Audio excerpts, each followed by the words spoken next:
Any touring plans with Charred Walls?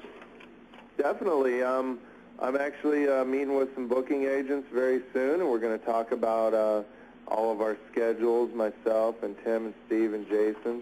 And it's going to depend on our schedules. We're all pretty busy guys, but we'll make it happen as long as we have a few months' notice. We'll be able to get everybody together and really make this thing happen. I'm excited to get back out on stage, and unfortunately, we won't be able to do a full month or 2 months like a lot of bands do, just because we're all very busy. I mean, me with the Stern Show, and Jason is booked up, months in advance as a producer, and Tim and Steve both have several other bands that they play in as well. But we'll be able to go out and do a week or maybe 2 weeks at a time and do some festivals, and we'll definitely make it happen. Oh, yeah, that'd be killer, man.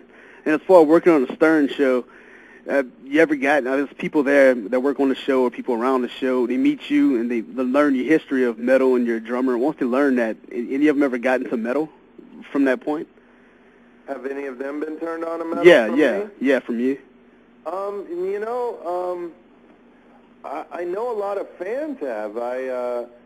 I've been lucky enough to have the opportunity to introduce some fans to some metal bands and stuff that they probably had not heard before, through the show and through Howard playing music that I like on the show, like Cannibal Corpse and 6 Feet Under and stuff like that. And fans have emailed me and asked what those bands were, and then emailed me later on and said that, that now they're fans of those bands. And there was a band especially that I really love called Coheed and Cambria. And we've talked about them a lot on the Stern Show, because there was one concert I went to of theirs, and Howard got a big laugh out of this, but I didn't want to miss any of their songs, and it was an outdoor concert, and the porta potties were like a half a mile away, so I ended up wetting my pants, because I didn't, I went in my pants because I didn't want to miss any of their songs, and that became kind of a funny story on the Stern Show. And because of that, a lot of people have written and said they checked out Coheed and Cambria and became big fans of theirs, so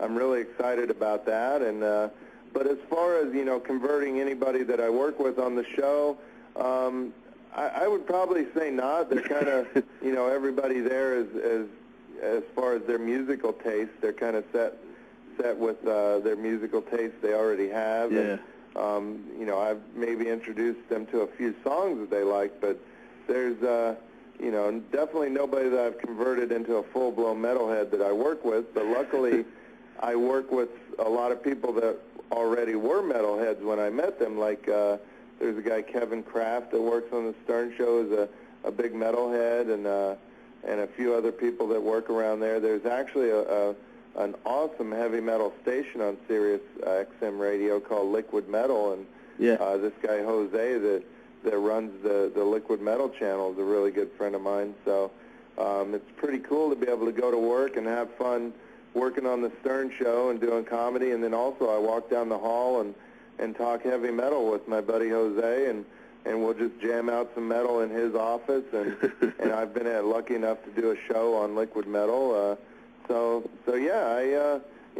Every chance I get, I try to introduce people to metal. Cool, too. I have a couple of questions from a fan. Fan's name is Cajun Larry. He's from Louisiana. He wants to know if you still wear ankle weights during warm-ups. Well, Cajun Larry, I do, and that's something that a lot of drummers will ask me if I can give them tips on playing faster and playing faster double bass, and that's one of the first things that I say is definitely try ankle weights. It might not be for everybody, and you got to be careful not to overdo it. You don't want to injure yourself, but they really helped me. I've been practicing with ankle weights as far back as 1992, and it's something that I practiced drums back when I was younger. I'd play 3 or 4 hours a day, sometimes drums, and now I still play an hour or two a day, so I try to at least do about 20 or 30 minutes with the ankle weights. And I also, something I recommend is doing rudiments and like paradiddles and things like that with your feet with the ankle weights on, and you get a lot of foot control from doing that. The book Stick Control by George L. Stone, I work out a lot of those exercises with while I have ankle weights, and I'll do the snare drum exercises on my feet, and that really helps give me a lot of control with my feet. And you know, even doing rolls and things like that you would normally do on a snare drum, if you practice those on your feet, if you try to practice everything you can do on a snare drum on your feet, it'll definitely make you become a lot better double bass drummer. Yeah, well, that's what you do. That can't be wrong. Oh, thank you. All right, man.